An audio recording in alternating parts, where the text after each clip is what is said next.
Alright, good evening and a very good evening from wherever you're watching us from. This is Citiscope Television coming to you live from Citiscope TV, and I'm your host Clifford Ogonda. This is 7 p.m. news. Remember to follow us on all our social media platforms at Citiscope TV and at Clifford Ogonda, and these are the headlines or at the top of the hour news that we have for you ahead. Now, the committee in Parliament for the Ministry of Education earlier today released the budget on the higher education for the TVETs, college and the universities.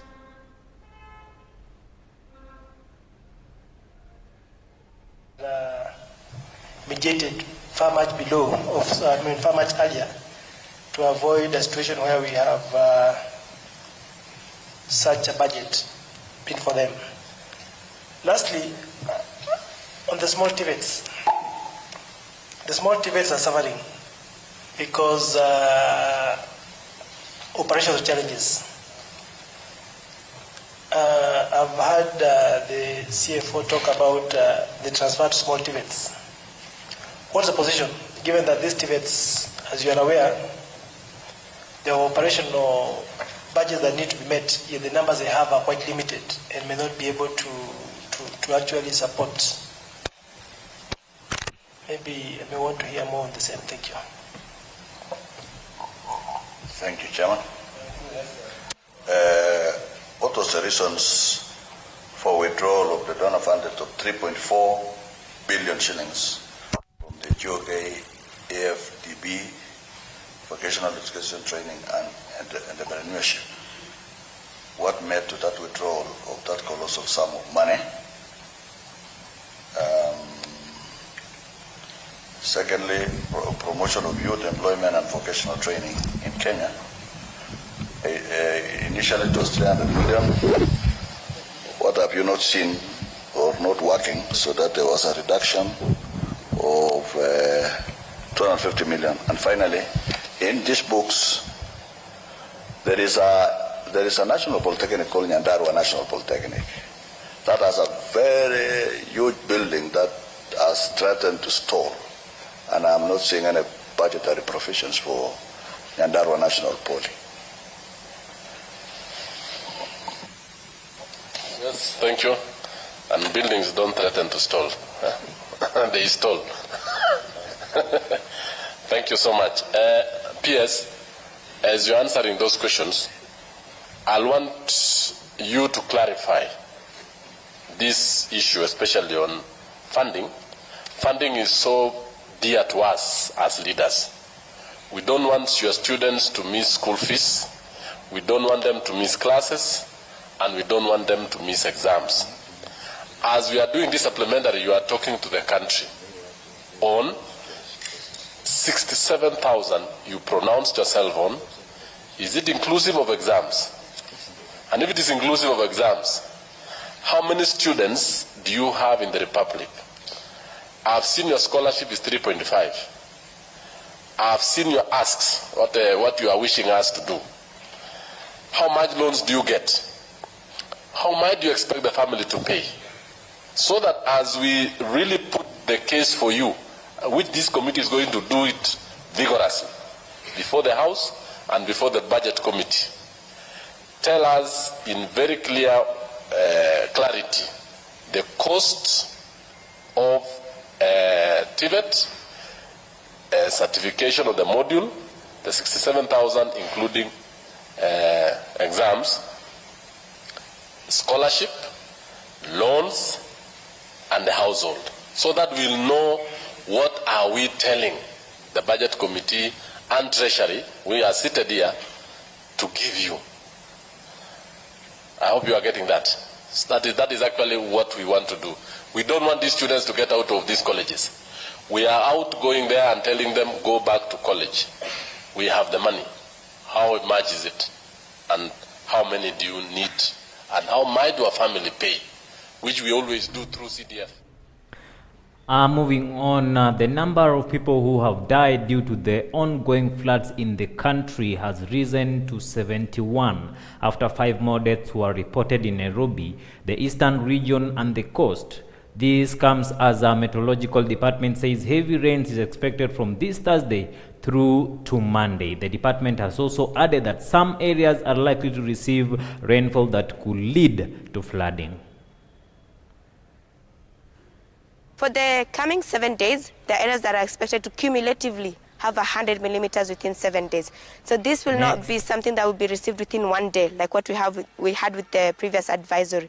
It will be spread out within the 7 days. We should be keen on such incidences. If you see an isolated storm has happened, so clearly you're not supposed to walk in running waters or drive through running waters, or better yet, stay indoors. If you're shading under a tree and there is lightning, avoid such things and be on the lookout for such things. This is of between 80 to 95%, in some cases 100%. So this is majorly because of the co-production that we have between us locally and internationally, and the goodwill of the government to be able to support that too. So that's why we have the...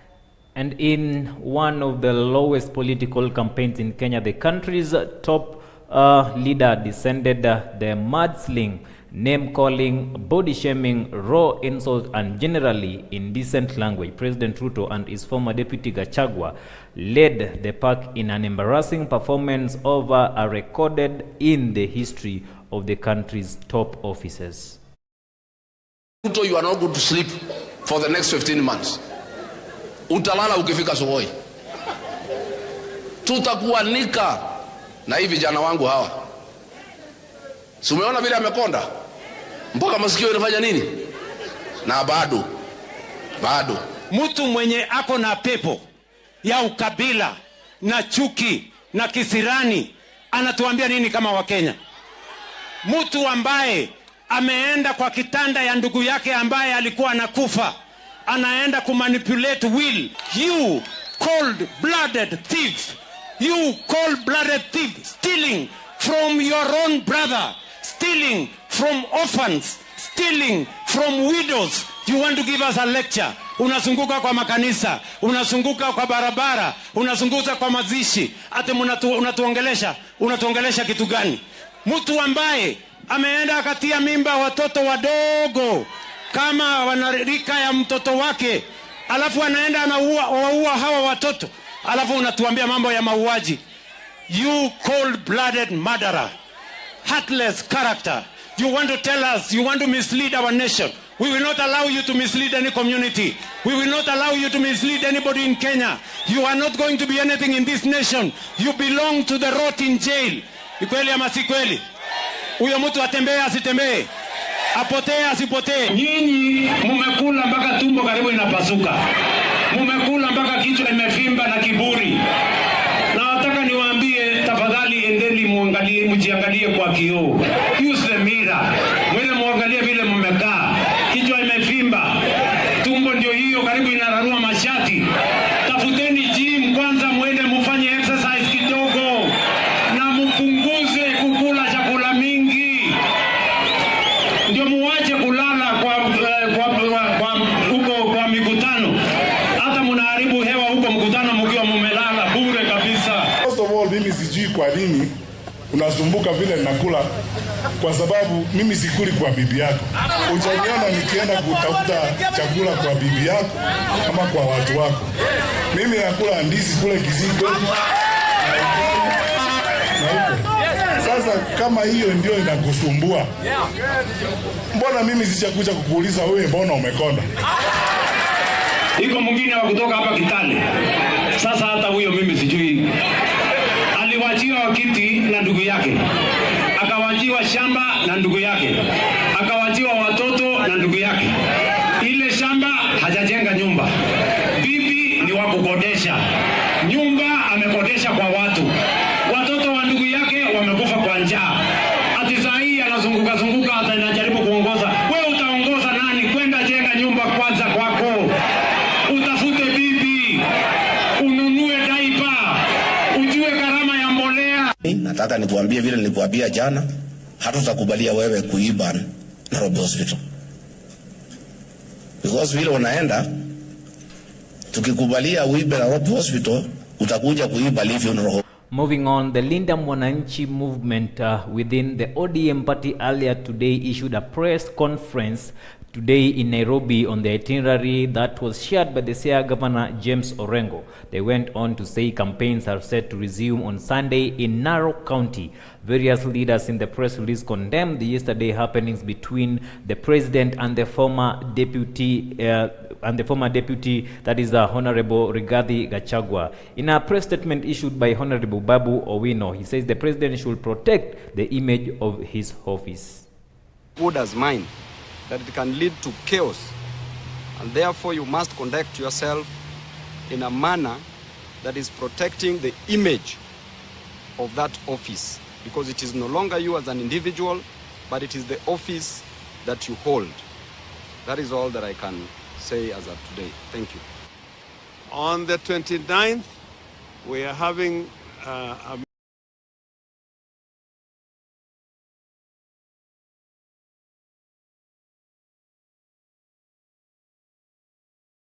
Winnie Odinga to be one of the party's deputy leaders at the upcoming ODM National Delegates Convention next week. Led by Makadara MP George Alandwa, the politicians say they will present the proposal before the convention, arguing that following the death of the Raila Odinga, the Nairobi region lacked representation in the party's top leadership. Tulipropose tuwe na mbunge wetu wa Yala Mheshimiwa Winnie Odinga atuwakilishe katika region ya Nairobi kwenye NEC na kwenye Central Committee na akuwe one of the deputy party leaders. Nairobi must have a seat on the table. Nairobi comes with 1 million votes from ODM. Nairobi will have its say, and on March 27th we will have our day. Sisi tumesema kama Nairobi deputy party leader position tuna support Mheshimiwa Winnie Odinga. Na tumsupport kwa sababu yeye ni mtoto wa Raila Odinga. Tuelewane. Wangapi tulikuwa nao BBI, tumekuwa nao campaigns, Winnie anakuaga kuagi. Na pia utapata barua kabla NDC kwa siku 3 zijazo ya kusema kama wajumbe wa Nairobi tumesema tuongezewe nafasi ya deputy party leaders wakuwa 4, Winnie akiwa mmoja wao. Sikia kuna watu hapa ati wananikaribisha nyumbani. Ati wananikaribisha. Nilienda wapi ba? Meanwhile, Saboti, Member of Parliament Kaliba Misi, says that he, together with his colleagues in the Linda Mwananchi fraction, will not attend the ODM National Delegate Convention scheduled to take place on the 27th of this month. Hamisi claimed that the meeting violates the party's constitution, insisting that it must be formally convened by the Secretary General Edwin Sifuna following a court ruling that reinstated him from the office. Chama tumesema wakati wametufukuza hatuna labda, lakini NDC ile inaitwa National Delegates Conference inafaa iitwe na Sifuna. Ile NDC jaitwa na Sifuna ni ya wakora. Wameharibu chama ya Raila na baba hajafurahia penye yako. Sawa sawa? Lakini kwa heshima ya baba tutaendeleza maoni ya baba. Ile mambo baba alifaa fanyia taifa, sisi tutasimama, lazima we must achieve the principles of Raila on his behalf. Alright, that is all for today at the 7 p.m. news. Thank you so much for staying with me and for watching up until this time of the hour. I'm Clifford Ogonda. On behalf of the whole family of the Citiscope, we wish you a good night.